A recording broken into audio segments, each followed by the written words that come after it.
E eu tenho uma pergunta que pra mim eu queria muito fazer, porque quando você ia ser preso, você podia ir pra outro país.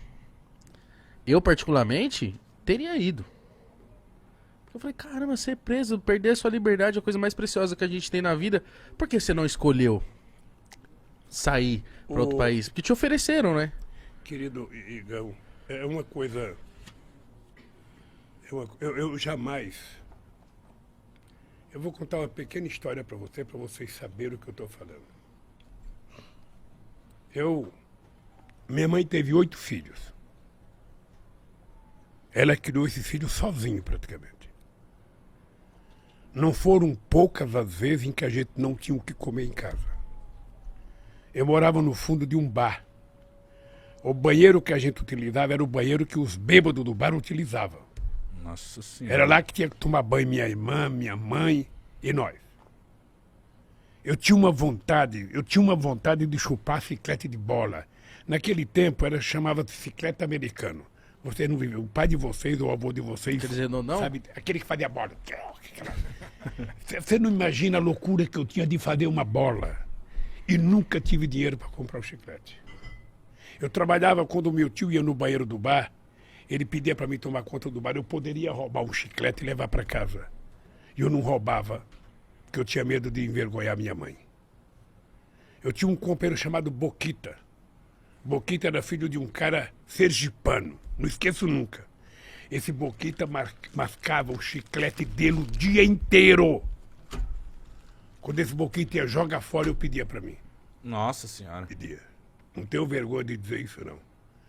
Pedia o chiclete borrachudo, sabe?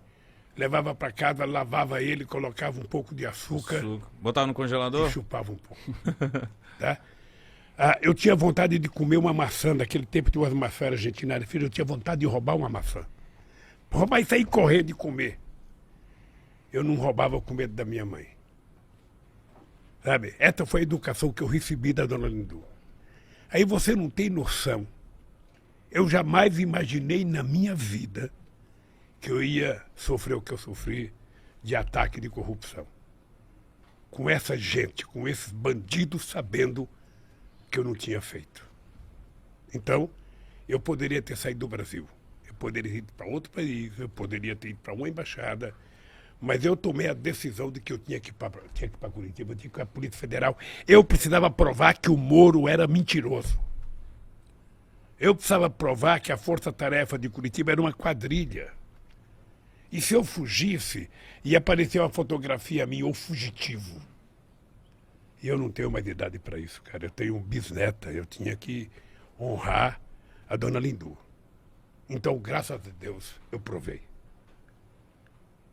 Tô até hoje, perguntando para esse Moro, diga, sabe, o que eu roubei? A sentença que ele deu para mim, sabe qual foi o crime que eu cometi? Qual? O crime é o fato indeterminado. Eu fui condenado por um fato indeterminado. Que esse sem vergonha não teve coragem de dizer. Ele poderia ter dito. Sabe? Então, é muito duro. É muito duro você estar na sua casa, junto com a sua família, e você vai à televisão ficar 20 minutos falando que você é ladrão. Falando que você roubou. Sem mostrar absolutamente nada. Sabe? Então, isso foi muito duro. Eu jamais imaginei passar isso na vida, jamais. Essa é uma marca profunda que eu vou levar na minha vida, sabe? E eu ainda vou pensar bem, mas em algum momento eu vou processar, porque nem que for um tataraneto meu, quinquaraneto, sextataraneto meu, um dia vai ganhar um processo contra essa sacanagem que fizeram comigo. Você ficou quanto tempo nesse processo? Eu fiquei preso 580 dias. Mas o processo foi 4 anos de denúncia, sabe? E aí eu sou agradecido àquele pessoal que fez a vigília para mim em Curitiba, aquelas pessoas que ficaram lá, embaixo de chuva, embaixo de sol, sabe? Eles cantavam todo dia de manhã para mim, gritavam bom dia, presidente, boa tarde, presidente, boa noite, presidente, durante 580 dias. Então é uma coisa que marcou a minha vida. Eu saí da cadeia um outro homem, tive a graça de Deus de sair, sabe, pra Cajacajanja, sabe? Ela morava em Curitiba, ela mandava uma comidinha pra mim toda noite, sabe? Ela te conquistou pela comida. Nordestino, né? Conquistou Mano? pela barriga.